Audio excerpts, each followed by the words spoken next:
இது ஒரு சின்ன விஷயந்தான். ஆனால் இதை மாற்றிக்கிட்டா நம்ம லைஃப்பில் நம்ம உண்மையாகவே நல்லவங்களாகிடுவோம். என்னன்னு கேட்குறீங்களா? நம்மளை பற்றி ஒரு 4 பேர் நின்று பேசுவாங்க, இல்லை 2 பேர் கூட நின்று பேசுவாங்க. பேசினவங்க சைலண்ட்டாக விட்டுருவாங்க. ஆனால் நம்மளை பற்றி பேசி ஒருத்தவங்க கேட்பாங்க பார்த்தீங்களா, அவங்க நம்மக்கிட்டேயே உங்களை பற்றி அதை சொன்னாங்க இதை சொன்னாங்க அப்படின்னு சொல்லி நம்மக்கிட்டேயே சொல்லிடுவாங்க. அதையும் நாம் நினச்சிட்டு நம்ம ஒரு தைல டப்பாவை எடுத்து வச்சுக்கிட்டு தலையில் தடவிட்டு, ஐயோ நம்மளை பற்றி இந்த மாதிரி சொல்லிட்டாங்களே அந்த மாதிரி சொல்லிட்டாங்களே, நமக்கு மன உளைச்சல் ஆகிடும். நான் என்ன சொல்கிறேன்னா, ஒருத்தவங்களை பற்றி பேசாதீங்க.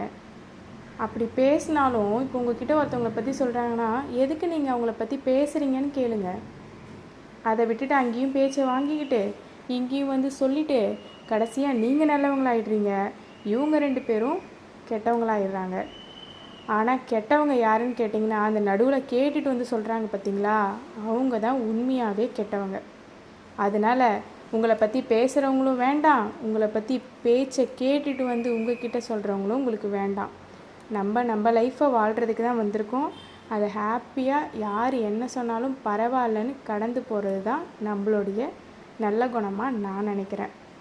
நீங்கள் அந்த மாதிரி நினைக்கிறீங்கன்னா கண்டிப்பாக கமெண்ட் பண்ணுங்கள்.